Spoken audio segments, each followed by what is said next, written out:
무심코 지나친 일상의 풍경 속에 놀라운 과학이 숨겨져 있습니다. 연잎 위에 작은 물방울들이 동그란 공 모양으로 맺혀 있는 모습을 쉽게 볼 수 있는데요. 물방울들이 꼭 연잎 위에서 춤을 추는 것 같네요. 왜 연잎은 물에 젖지 않고 이렇게 물방울을 튕겨내는 걸까요?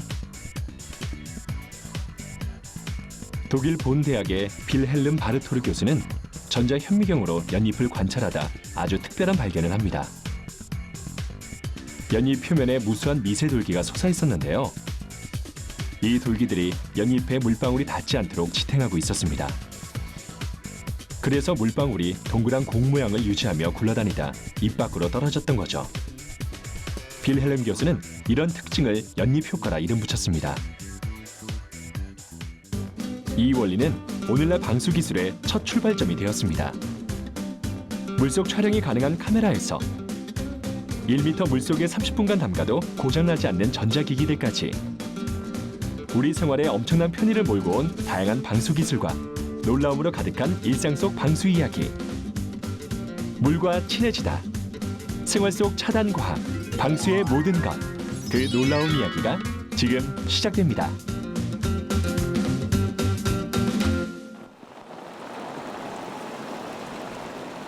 여름이 되면 물과의 전쟁이 시작됩니다.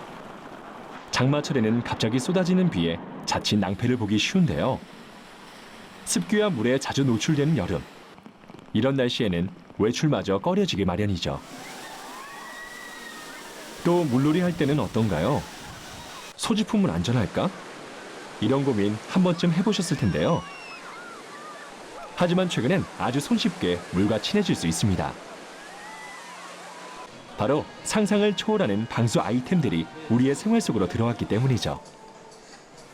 최근 다양한 방수용품들이 엄청난 매출을 기록하며 사람들의 사랑을 받고 있는데요. 습기로부터 몸을 보호하고 비 오는 날 더욱 빛나는 코디를 완성해주며 여름철 진가를 발휘하는 방수 아이템들. 그중 가장 인기가 있는 것은 레인부츠와 다양한 기능성 의류들입니다. 그렇다면 방수의 개념이 없던 먼 옛날, 사람들은 어떻게 물과 습기로부터 몸을 보호했을까요? 초기 단계에서는 자연의 재료가 방수 기능을 하는 유일한 옷이었습니다. 아니, 겉으로 나오게 뒤집어 쓴 짐승 가죽이 비를 막는 최초의 복장이었는데요. 털 짐승이 흔치 않은 지역에서는 이와는 다른 재료로 비옷을 만들었습니다. 폴리네시아인들은 나무 껍질을 두드려 얇게 펴고 거기에 방수 수액을 입힌 타파천으로 비옷을 만들었는데요. 가장 원시적인 의복 재료였죠. 우리나라에선 봄이나 여름철에 모내기나 들릴이 많은 농촌에서 우비가 발달했는데요. 도롱이, 삿갓, 갈모, 나막신 등으로 비로부터 몸을 보호했습니다. 지금 보는 물건은 갈모로 대오리 쌀에 한지를 붙이고 들기름을 먹여 만들었는데요. 비 오는 날 가디에 얹어 쓰고 다녔고 1600년경엔 나막신이 등장했죠. 19세기 비가 자주 오는 영국은 질척거리는 거리에 말과 마차가 흙탕물을 튕겨대는 통에 어떻게든 방수 소재를 개발하려는 움직임이 컸는데요. 레인코트가 탄생하기 전에는 천의 오일을 먹여 방수 효과를 낸 코트를 입고 다녔습니다. 레인코트는 1823년 스코틀랜드의 화학자 찰스 매킨토시가 개발했는데요. 처음엔 고무를 얇은 천 위에 코팅해보았지만 문제가 발생했습니다. 고무가 너무 끈적끈적하고 지독한 악취까지 풍겼는데요. 이 문제를 해결하기 위해 매킨토시는 두 장의 원단 사이에 천연 고무를 발라 압착함으로써 최초의 방수포를 발명할 수 있었습니다.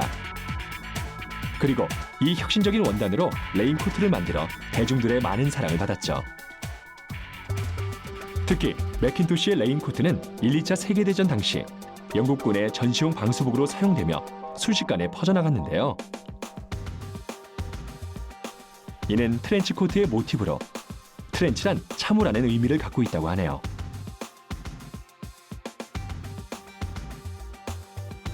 레인부츠 역시 19세기에 탄생했는데요. 당시 프랑스 사람들은 비와 진흙으로부터 발을 보호하려고 라막신을 신고 일했습니다. 그 모습을 본 허친슨이 레인부츠의 필요성을 깨닫고 1853년 신소재인 고무를 이용한 레인부츠를 만들었는데요. 허친슨의 레인부츠는 비는 완벽하게 막아줬지만 발에 습기가 차는 것이 단점이었습니다. 그래서 사람들은 고무 장화나 초기에 고무로 코팅한 섬유들의 단점을 보완할 수 있는 신소재를 연구하기 시작했죠. 물방울은 차단하고 의복 내의 습기는 밖으로 발산시키는 투수 방수 원단. 이것이 바로 현대의 방수천입니다. 그 기능을 알아보기 위해 한국의류시험연구원을 찾았는데요. 이것은 다양한 섬유의 품질을 연구하는 곳입니다. 과연 오늘날 방수원단의 기능은 어느 정도 수준에 올라와 있을까요? 우선 방수의 정의란 물을 막는 것입니다. 일반 원단이 물을 뿌렸을 때 표면이 젖는다면 방수 처리된 원단은 물에 대한 수분 저항성이 높아 표면이 젖지 않는 거죠. 그렇다면 이런 방수 원단의 종류에는 어떤 것들이 있을까요? 그 직물은 천연 소재와 그 합성 소재 두 가지로 나눌 수 있는데, 그런 것들을 방수 소재로 만들려면 밀도를 조밀하게 해서 하는 방법이 있고요. 또 하나는 이제 후가공을 해서 라미네이팅이나 코팅을 해서 방수 소재로 이제 만드는 경우가 있습니다. 그 코팅은 액상의 수지를 발라서 하는 것이고, 라미네이팅은 필름 소재를 원단에 접착을 시켜서 하는 방법을 이제 라미네이팅 법이라고 합니다. 방수 원단은 정말 젖지 않을까? 발수도 시험을 해봤는데요. 45도 각도로 원단을 고정해 놓고 증류수 250ml를 노즐을 통해 뿌렸을 때 정말 방수가 되는지 확인했습니다. 연입 효과처럼 원단 표면에 물방울이 맺힌 것을 볼 수 있는데요. 일반천은 물에 젖는 반면 방수천은 멀쩡합니다. 하지만 완벽한 방수가 좋은 것은 아닙니다. 최근 방수천의 포인트는 물은 막되 습기는 내보내는 투수 방수 원단이죠. 일반적으로 방수는 그 원단 표면에서 물이 원단 표면에서 이면으로 침투하는 것을 막는 것을 얘기하고요. 투습은 반대로 이면에 있는 수분이 표면으로 발산되는 것을 투습이라고 합니다. 아웃도어 자켓을 보시면 이면에 필름이 붙어 있는데, 그 필름 자체는 미세한 다공질의 구멍으로 구성이 되어 있어요. 그래서 그 구멍 사이즈 자체가 물 분자보다는 작고 기체 분자보다는 커서 이제 물은 통과를 못하고 기체는 통과를 시키고, 그래서 비가 오면은 이제 안으로 들어올 수가 없고, 이제 인체 내부에서 발생한 그 땀과 수증기는 밖으로 배출되는 그런 원리가 되겠습니다. 예로부터 방수 가공은 고무나 비닐 등의 막을 원단 위에 형성해 공기가 통하는 미세 구멍까지 막아버리는 원리였는데요. 최근의 투수 방수 가공은 인체 내 땀은 증발시키면서도 물은 막아줍니다. 기존의 방수 소재가 비옷을 입을 때처럼 후텁지근한 것이라면 투수 방수 소재는 땀을 배출하기 때문에 뽀송뽀송한 상태를 유지하는 석권 기능까지 갖췄습니다. 이것이 바로 투수 방수 원단을 확대한 사진인데요. 눈에는 보이지 않는 미세한 구멍들이 천에 뚫려 있는 것을 볼 수 있습니다. 그렇다면 이렇게 수없이 많은 구멍으로 이루어진 투수 방수 원단이 물을 잘 막아낼 수 있을까요? 투수 방수 원단의 방수 효과는 어느 정도일지 궁금합니다. 기능성 검사 중 하나인 내수도 시험을 해봤는데요. 내수도 시험은 강우에 견디는 내수압을 알아보는 겁니다. 이건 기포를 없애주려고 이렇게. 내수압 수치가 높을수록 방수가 잘 된다고 볼 수 있습니다. 내수압 시험기를 사용해 지름 11.4cm의 원형 클램프에 시험 원단을 물린 다음 수압을 상승시켜 시험편 뒷면에 물방울이 맺히는 순간의 수압을 측정하는데요. 우선 청바지 소재부터 시험해봤습니다. 시작한 지 얼마 되지 않아 천에 물방울이 맺히기 시작하는데요. 일반 천의 내수압은 가는 비에도 젖을 정도입니다. 지금 일반 원단을 시험해봤는데요. 17.5cm 워터 칼럼이라는 수치가 나왔습니다. 이거는 뭐 뒤에 코팅이나 그런 게 없기 때문에 경사, 위사 그 사이 간격으로 그 틈으로 물이 바로 새기 때문에 아주 낮은 수치가 나옵니다. 그렇다면 일반 원단과 비교했을 때 투수 방수 원단의 방수 효과는 어떨까요? 클램프에 투수 방수 원단을 고정시키고 수압을 높여봤습니다. 일반 원단보다 더 높은 수압에도 끄떡없는 투수 방수 원단. 점점 더 수압을 높여봤는데요.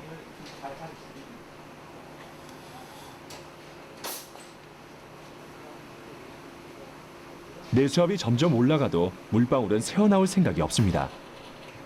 184를 넘는가 했더니 시간이 지나 1000cm 워터 칼럼에 다다랐습니다. 이는 호우나 폭풍 외에도 끄떡없는 수치인데요. 물방울은 단 한 방울도 새어나오지 않았습니다. 네, 지금 코팅 원단을 시험해봤는데 지금 시험기 용량이 1000cm 워터 칼럼인데 그 용량까지 물이 새지 않았습니다.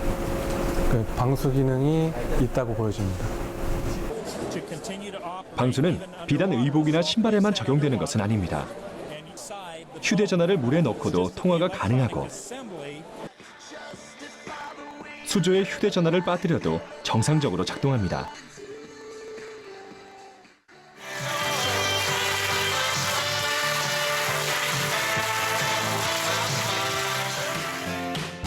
방수 기술이 발달되며 물과는 절대 친해질 수 없을 것 같던 IT 기기들도 강력한 방수 아이템으로 변화했습니다. 전자기기와 물은 정말 친해질 수 있는 걸까요?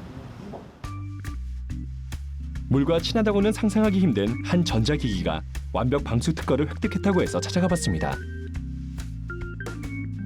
사람들의 관심을 한몸에 받고 있는 것은 바로 방수 텔레비전인데요. 이 TV는 그 완전 방수 TV입니다. 그래서 물속에 넣어도 여러분들이 이제 볼 수가 있는데 물속에 넣으면은 소리가 안 나니까 힘드시죠. 근데 이건 그 방수 등급 중에도 최고 등급 TV로서 어떤 최악의 상황 속에서도 볼 수 있는 텔레비전입니다. 위에 특수 섬유를 입히는 방수 원단과는 달리 방수 텔레비전은 주방용 밀폐 용기처럼 방수를 위한 조립의 개념으로 물이 들어갈 틈을 주지 않았습니다. 일반 텔레비전의 경우 에너지를 빛으로 바꿔야 해서 많은 열이 발생하고 그 열을 배출하는 많은 구멍이 필요한데요. 이 텔레비전이 공기가 좀 방수 있으니까 텔레비전의 경우 완전 밀폐를 통해 구멍 하나 없이 자체적으로 열을 식힐 수 있어 완전히 물에 담가도 30분 이상 정상적으로 작동한다고 합니다. 방수 원리라면 완전히 밀폐시키는 거죠. 그러니까 공기라든가 먼지라든가 물이 들어갈 수 있는 모든 그 틈을 다 봉쇄시키는 거예요. 그래가지고 새로운 개념의 그 케이스를 만드는 거죠. 그래서 저희가 이제 그 안에 이제 텔레비전의 기본적인 필요한 부품을 넣고서 제작을 하게 되죠. 이제 힘든 하루를 마치고 따뜻한 욕조에 몸을 담그고 텔레비전을 시청할 날도 멀지 않았습니다. 일반 가정은 물론 수영장, 대중탕, 야외 매표소, 대형 광고판에서도 고장날 걱정 없이 사용할 수 있는 방수 텔레비전. 신기한 방수 가전을 이해하려면 기본적으로 IP 등급의 이해가 우선적으로 꼭 필요한데요. 방수 등급은 외환 보호 등급이라고 합니다. 쉽게 얘기하면 IP 등급이라고 하는데요. IP 등급은 그 먼지가 제품에 얼마큼 치명적인지, 그러니까 외함이 얼마큼 내부에 있는 거를 먼지하고 물로부터 보호를 하느냐, 그 등급이거든요. 그래서 IP 등급은 숫자 1부터 6, 그리고 또 숫자 1부터 8까지 해서 두 자리 숫자를 가지고서 표기를 합니다. 국제 보호 등급인 IP 등급. 첫 번째 숫자는 먼지에 대한 보호 등급이고 두 번째 숫자는 방수의 등급을 표시하는데요. 방수 등급은 8단계까지 있고 숫자가 커질수록 방수가 잘 된다고 합니다. 일반 시계나 생활 방수의 등급은 55. 방수 TV는 67로. 방수 등급 7은 30분간 수중에 잠겨 있어도 물이 침입하지 않는다는 뜻입니다. 완전 밀폐법 외에도 방수의 세계는 무궁무진합니다. 뿌리기만 해도 방수가 되는 스프레이가 등장했는데요. 방수 스프레이를 뿌린 운동화에 초코 시럽을 뿌리니 표면에 묻지 않고 그대로 흘러내립니다. 또 휴대전화에도 뿌려만 주면 특수 코팅이 되어 잠깐 정도는 물에 담갔다 빼도 전원이 죽지 않는데요. 간편하고 어디에나 사용 가능해 최근 많은 인기를 얻고 있는 방수 스프레이. 눈을 의심케 하는 이런 영상이 정말 현실에도 가능한 건지 우리나라에도 방수 스프레이를 만든 곳이 있다고 해서 현장을 찾아가 봤습니다. 기존의 방수 스프레이는 100% 물을 차단하는 것이었다면 이곳은 90% 방수를 하면서 속에 있는 수분은 빠져나올 수 있도록 친환경 나노 코팅제를 개발했는데요. 한마디로 투습 방수 원단의 원리처럼 발수제를 개발한 거죠.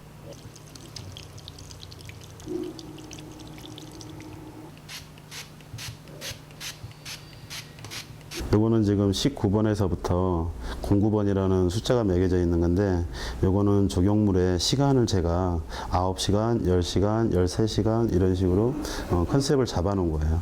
그래서 그 시간에 따라서 표면에서 어떻게 물방울이 맺힘 현상이 일어나는지 그리고 몇 시간 후에 물방울이 스며드는 건지 테스트를 하는 거예요. 어떻게 뿌리기만 해도 방수가 될 수 있을까요? 순수 H2O라는 물과 순수 광물인 SiO2라는 분자를 이용해서 나노 기술을 접목시킨 그런 원리라고 볼 수 있습니다. 또 한 가지는 이 원리의 기본은 연립 효과라고 국제적으로 사용되는 언어예요. 이 연립 효과는 표면에 막을 형성시키는 게 아니고 돌기 형태, 잔터를 형성시켜서 물방울을 입사각도를 크게 만들어서 흘러버리게 하는 원리이죠. 나노 기술을 이용한 발수 스프레이는 물이 흡수되는 모든 물질에 스프레이를 뿌리고 24시간 정도 건조하면 되는데요. 그 시간 동안 나노 입자가 물질로 침투해 아주 작은 두께로 재질의 표면에 나노 코팅을 입힙니다. 그래서 물을 뿌려도 스며들지 않는 거죠. 과연 발수 스프레이의 효능은 어느 정도일지 실험을 해봤는데요. 일반 휴지 2개를 준비한 뒤 하나의 휴지에만 발수 스프레이를 뿌렸습니다. 스프레이가 마를 때까지 1시간 동안 건조시켰는데요. 습기를 머금어 조금 부피가 늘어난 휴지. 과연 습기에 가장 약한 소재인 휴지도 방수 효과를 볼 수 있을까요?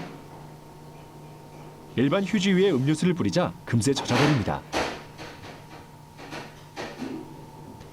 이번엔 발수 스프레이를 뿌린 휴지. 음료수를 뿌리자 놀랍게도 물방울 형태로 휴지 위에 알알이 맺혔는데요. 기울여 보니 휴지는 젖지 않고 물방울 형태로 뭉쳐져 밖으로 흘러내리는 것을 볼 수 있습니다. 그 밖에도 물이 흡수되는 물건과 공간에 모두 효과를 볼 수 있는데요. 나무, 벽돌, 유리, 의류, 신발 및 어그부츠 같은 민감한 소재에도 스프레이를 도포하면 코팅 완료. 재료의 변형이나 손상 없이 반영구적으로 방수 효과가 난다고 합니다. 물이 흡수되는 재질들은 통계적으로 우리가 세탁을 하잖아요. 세탁을 하는데 몇 회 정도 할 수 있나 이게 아마 성능이 될 거예요. 5회에서 10회 정도 할 수 있고요. 하나는 물이 흡수되지 않는 것들은 우리가 횟수로 정하기가 힘들잖아요. 그런 것들은 대략 한 2년 정도 지속 효과가 있다고 볼 수 있습니다. 획기적인 발견이지만 최근 그 원료에 대해 유해성 논란이 끊이지 않았던 방수 스프레이. 하지만 친환경 발수제의 경우 99% 순수 물을 기본으로 한 제품이기 때문에 건강에 아무런 해가 없다고 합니다.